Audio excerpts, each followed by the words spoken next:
Deep in the jungles of Vietnam, far beyond where any map could guide you, a small group of highly trained soldiers moved like ghosts. They carried weapons you would never see in official war photographs, weapons designed for a war that, officially, wasn't even happening.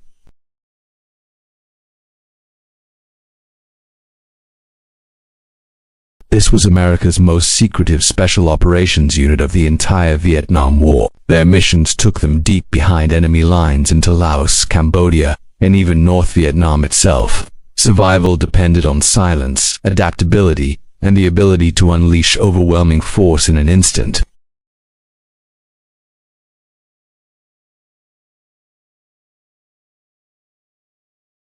MACV-SOG was established in 1964. Their job was to conduct covert reconnaissance, sabotage enemy infrastructure, snatch high-value prisoners, and wage psychological warfare. The catch: the United States government publicly denied any ground operations outside of South Vietnam. This meant SOG couldn't just carry standard-issue American gear.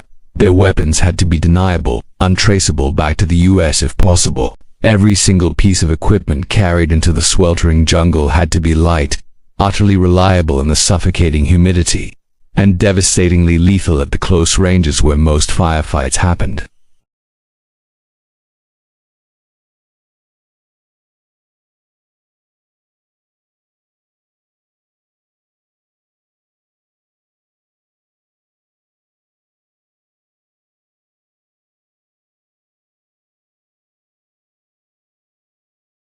Many SOG operators modified their CAR-15s with special suppressors, not to make them silent, but to reduce the massive muzzle flash and loud crack of the rifle. In the dead of night, this could be the difference between a successful ambush and giving away your position to the entire North Vietnamese army. While the standard M16A1 was also used, especially later in the war, early versions had reliability issues in Vietnam's harsh environment, which made some operators understandably hesitant. This search for reliability led them to an unlikely source: the enemy. SOG teams frequently carried the AK-47 and its modernized cousin, the AKM. If a firefight erupted deep in Laos, the sound of an AK-47 and the discarded shell casings would suggest enemy units fighting each other, not an American presence. Plus, the AK was famous for its rugged durability. It would fire flawlessly after being dragged through mud, submerged in water, and caked in jungle grime, a quality you could put a price on when your life was on the line. For the brutal up-close and personal work of ambushes and prisoner snatches, submachine guns were king. And among the SOG commandos, one weapon was held in almost mythical regard: the Swedish Cape, also known as the Carl Gustaf M45. It was incredibly quiet for a submachine gun, easy to control during full auto fire, and legendarily reliable. SOG operators loved it. Unfortunately, Sweden's politics shifted, and they halted sales to the United States, forcing SOG to find a replacement.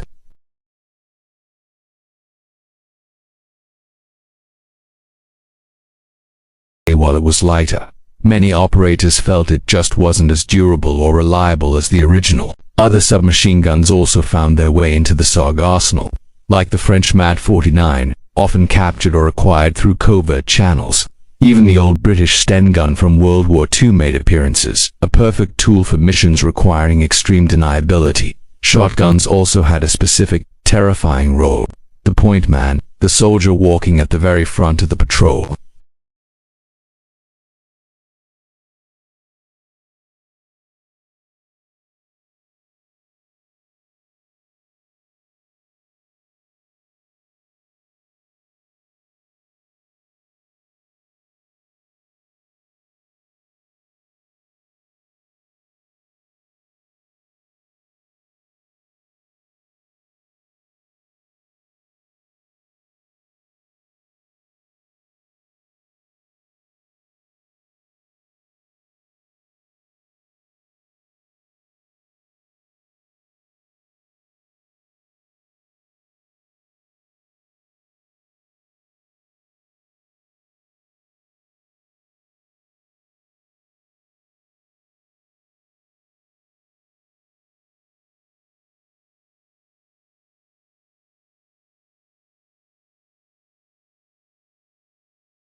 The M60 machine gun was sometimes brought along on larger operations, but its heavy weight made it a burden for small long-range recon teams.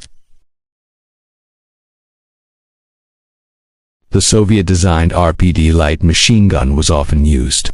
Not only was it reliable, but its distinctive sound could confuse enemy forces, making them think they were being attacked by their own side, creating just enough chaos for the SOG team to escape. Firearms were only part of the story. Explosives were a fundamental tool for MACV-SOG claymore mines. C4 plastic explosives and a variety of grenades were used for setting up devastating ambushes, booby-trapping trails, and demolishing key targets. A well-placed command-detonated claymore mine could halt a pursuing enemy force in its tracks, giving the team the precious seconds needed to get away. They were masters of improvised explosives. SOG even experimented with crossbows in the early days, hoping for a completely silent way to take out sentries, but they were mostly abandoned as being impractical in the dense jungle.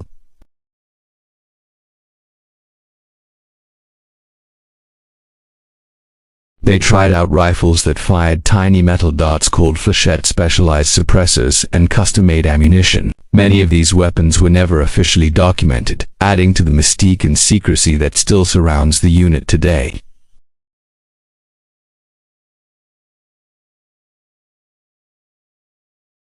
The arsenal of MACV-SOG was a fascinating collection of tools chosen for one purpose: survival in the deadliest environments on Earth. Each weapon tells a story of innovation, secrecy, and adaptation.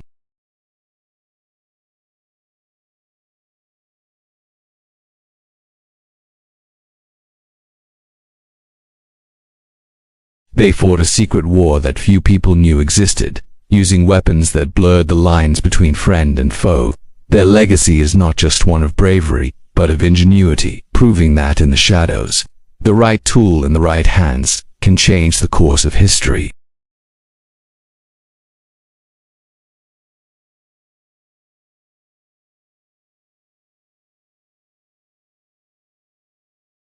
We'll see you in the next one.